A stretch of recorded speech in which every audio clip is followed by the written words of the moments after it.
nagbayad, pero hindi naman po maganda yung presentation. Oy, mabuti naman sa inyo dyan na mga Duterte Rehad supporters dahil inuuto kayo, masayang-masaya naman kayo. Ngayon, nakakuha ba ng suporta mula sa taong bayan? Wala, wala, wala. Kasi alam ng taong bayan kung ano po ang direksyon. O ngayon, papayag kayo. Naku, Diyos ko, Santissima. Alam mo, si Chavez Singson, hindi po ito, darating ang panahon, magtraidor din ito sa mga Duterte. Oh. Maniwala kayo, pagdating ang panahon, magtatraidor din ito sa mga Duterte. Kapag halimbawa, tumagal pa ang kanyang buhay. No? So lahat po ng mga kabingador sa buong Pilipinas, Luzon, Visayas, and Mindanao, and saan mang sulok ng mundo, the press conference of Chavez Singson, for me, it will not benefits to the Filipino people. Instead, yan ay nagiging dahilan para malaman ang kanilang mga karakas. Sabi ko nga sa inyo, lahat ng plano ninyo na pagpapabagsak sa presidente, mabibisto. Kasi kasama nyo lang sa meeting nyo ang nagbibigay ng information. Diba? Kasi malalaman ng pasalamat niya kayo, mabait ang gobyerno na ito eh. Oh, pasalamat kayo, mabait ang Pangulo. Sumusunod sa due process. Hindi diktador. Hindi ginagamit ang pwersa ng gobyerno para patahimikin yung mga anti-government. Bagkus, binibigyan pa kayo ng leeway. The president give you chance to air your sentiments. Ang problema kasi, baseless accusation. Am I right? So no substance, baseless, no credible evidences that can implicate the president and the presidential son. The attack is purely political. The attack is personal. That's the reason why you're having difficulty of convincing Filipino people to make believe what you believe in against the president and against the government officials under Marcos administration. Dapat kasi ang gagawin ni Chavez ganito. Tulungan niya ang Pangulong Bongbong Marcos mahuli ang mga kawatan sa gobyerno. Paano naniwala ka na ang Pangulong Bongbong Marcos ay kawatan? Kaya wala na kayong maibubuga, wala na kayong matatapon pa sa Pangulo. O hindi nyo man kaya. Kulang na lang nga sa press conference ninyo, magtatawag kayo ng mga tao, mag-EDSA at ito pa. O speaking of that, meron daw pong mas malakas na otot?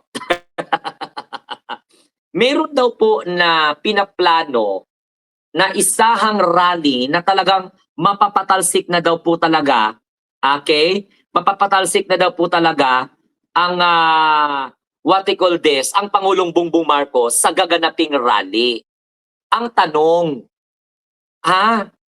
ilang beses naman kayo nag-rally? Hindi nga kayo nagpapakita sa entablado. Ang kawawa nga itong mga kabataan na nadala o nasilaw sa kinang ng pera mula po sa kanilang mga coordinator. Your coordinator cannot gather audiences that can go against the president.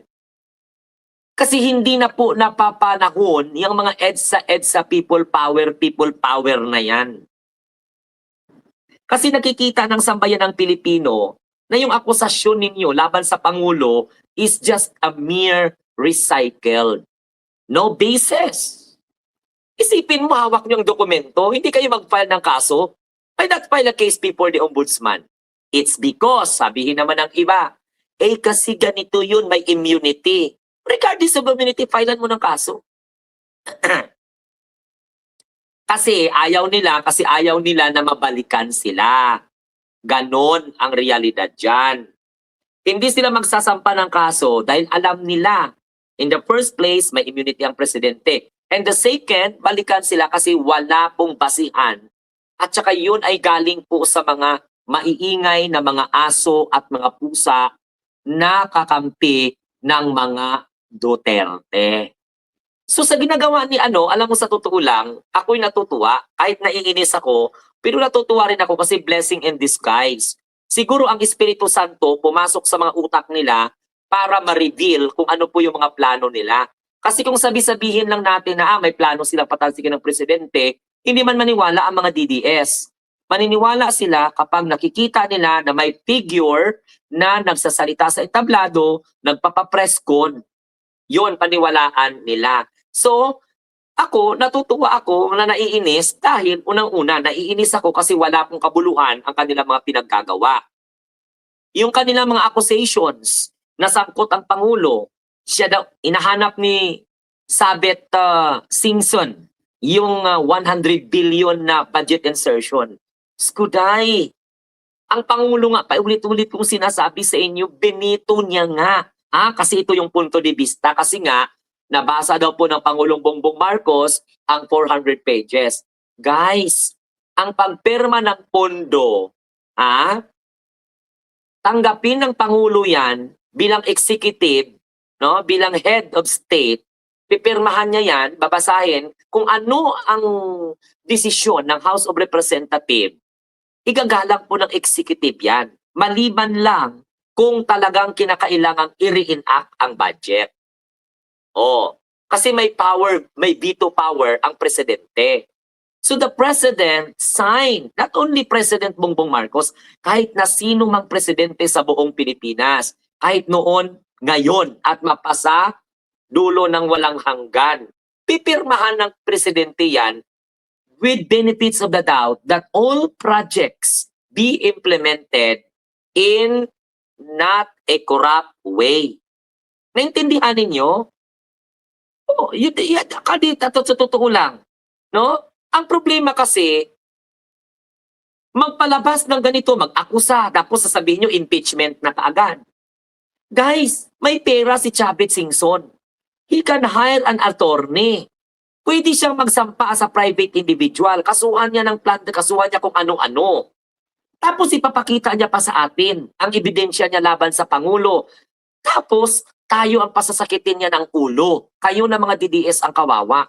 Dahil mag-press ko, naniwala naman kayo nga mga tingkuling kayo na hindi kayo nag-rationalize at hindi kayo nag-iisip kung ano yung magiging implication, naniniwala kayo sa mga baseless na mga accusation. Walang ibang punto de vista kundi ang magalit ang taong bayan. Try to examine. Sumama kayo sa rally. Sumama kayo sa galit nila sa Pangulong Bongbong Marcos.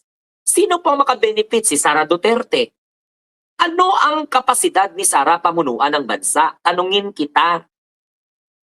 Mas bright pa ganya ako kay Sara Duterte when it comes to critical thinking and analysis siguro. Nakataon lang na matagal sila sa politika. Naging mayor, nagiging vice mayor, nagiging vice-presidente. Pero when it comes to leadership, wala siyang leadership. Sinusunod siya ng tao, it's because nagpapasahod siya sa mga tao. Ikaw ba naman, empleyado ka, hindi ka susunod sa amo mo.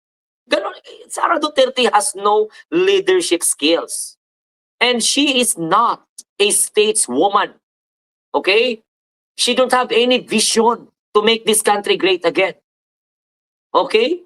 My impression to Sara Duterte based on what I had seen sa kanyang mga galaw is that she wanted to regain her dignity na walang ibang nagwasak, sila man rin.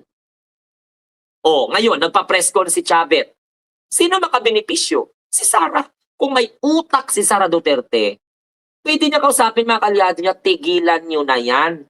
Dahil ako ang mapapahamak. Ngayon, sa punto na ito, nag-press con si Chavit. Napalitan niyo ang presidente? Wala.